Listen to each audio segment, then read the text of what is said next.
अस्सलाम वालेकुम। एक बार दुरूद शरीफ पढ़िए। अल्लाह रब्बुल सल्लल्लाहु अलैहि वसल्लम नहनु व दुआ सल्लल्लाहु अलैहि वसल्लम। आइए माँ बाप की शान में बहुत प्यारी नाते पाक सुनाने जा रहा हूँ। अगर वही नाते पाक अच्छी लगी तो सुभान अल्लाह कह दें।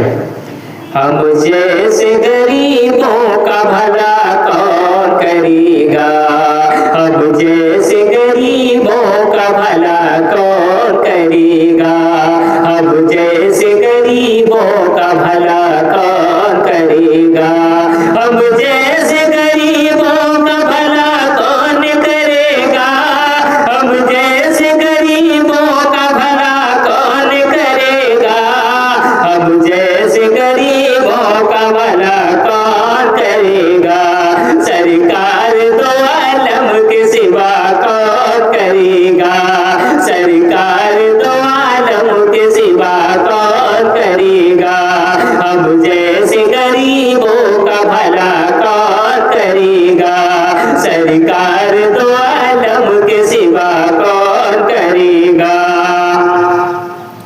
या रब मेरे माँ बाप की तू उम्र बढ़ा दे, या रब मेरे माँ बाप की तू उम्र बढ़ा दे, या रब मेरे माँ बाप की तू उम्र बढ़ा दे, या रब मेरे माँ बाप की तू उम्र बढ़ा दे, या रब मेरे माँ बाप की तू उम्र बढ़ा दे, वरना मेरे जीने की दुआ कौन करेगा, वरना मेरे जीने की दुआ कौन करेगा, वरना मेरे जीने की दुआ कौन करेगा।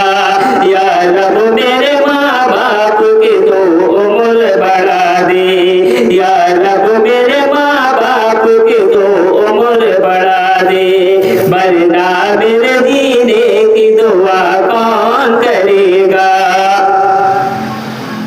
माँ बाप